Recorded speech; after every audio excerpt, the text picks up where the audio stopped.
Halo warga, Assalamualaikum. Apakah warga adalah salah satu dari orang yang sudah menerima kartu Indonesia Pintar? Jika ya, penting sekali bagi warga untuk mengaktifasi kartu Indonesia Pintar tersebut.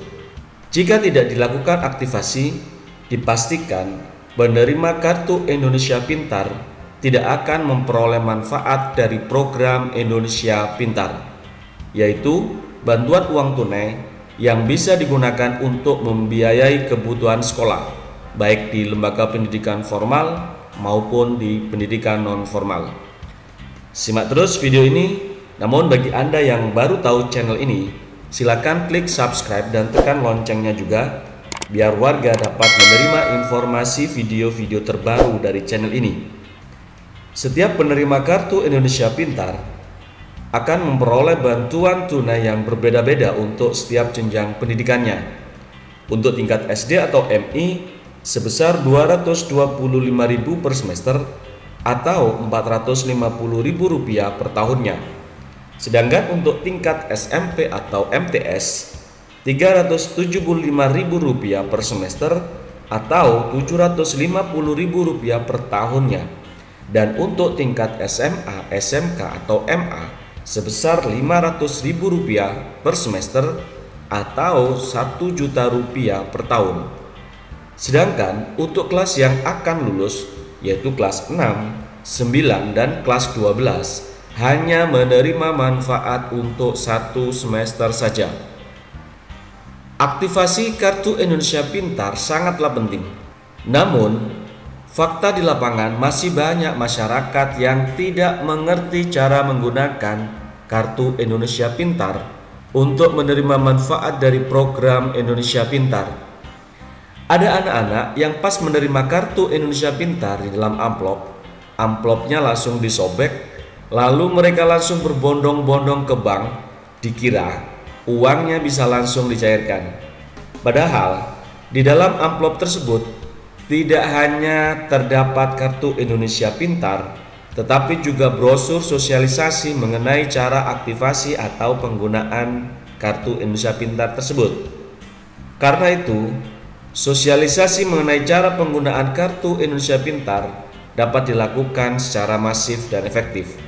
Setidaknya, ada 6 tahapan aktivasi atau penggunaan kartu Indonesia Pintar agar dapat memperoleh manfaat program Indonesia Pintar. Pertama, anak penerima kartu Indonesia Pintar membawa kartu Indonesia Pintar tersebut ke sekolah atau madrasah atau satuan pendidikan formal lain atau satuan pendidikan non-formal di mana penerima kartu Indonesia Pintar tersebut terdaftar atau akan mendaftar. Kedua, satuan pendidikan atau lembaga pendidikan mencatat informasi anak ke dalam data pokok pendidikan atau Dapodik sebagai calon penerima manfaat program Indonesia Pintar yang kemudian akan diajukan ke Kemendikbud, Kementerian Agama, atau Balai Latihan Kerja atau BLK, Kementerian Tenaga Kerja dan Transmigrasi. Ketiga, Kemendikbud, Kemenak, dan Kemenakkertrans akan melakukan verifikasi sesuai server Dapodik di pusat, kemudian menerbitkan surat keputusan atau SK penetapan penerima manfaat program Indonesia Pintar dan mengirimkan daftar penerima tersebut ke bank penyalur yang ditunjuk. Keempat, Dinas Pendidikan atau kantor Kemenak Kabupaten atau Kota akan mengirimkan surat pemberitahuan dan daftar penerima manfaat program Indonesia Pintar ke sekolah atau madrasah atau lembaga pendidikan lain. Kelima, sekolah, madrasah, lembaga pendidikan lainnya menginformasikan kepada peserta didik atau orang tua mengenai lokasi dan waktu pengambilan dana bantuan berdasarkan info dari Dinas Pendidikan, kantor Kemenak Kabupaten atau Kota, dan atau bank penyalur. Keenam, anak penerima kartu Indonesia Pintar atau KIP atau orang tuanya dapat mengambil dana bantuan program Indonesia Pintar ke bank penyalur dengan membawa surat pemberitahuan atau daftar penerima manfaat program Indonesia Pintar.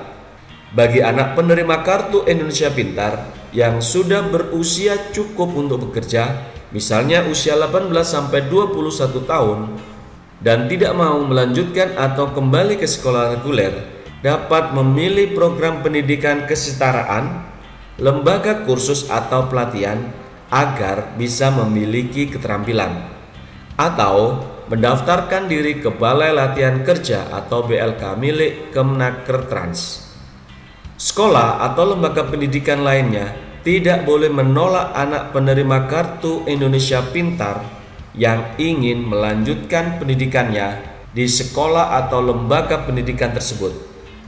Kartu Indonesia Pintar ini dipegang oleh yang bersangkutan dan berlaku hingga mereka tamat SMA atau SMK selama statusnya masih miskin, kecuali ada perubahan status ekonominya. Demikian wargaku informasi yang dapat saya sampaikan, semoga bermanfaat. Dan bila wargaku mempunyai cerita tentang proses aktivasi Kartu Indonesia Pintar ini, silakan tuliskan komentar warga di bagian bawah video ini. Dan jika informasi ini bermanfaat, silakan warga klik like and share. Salam Desa Maju.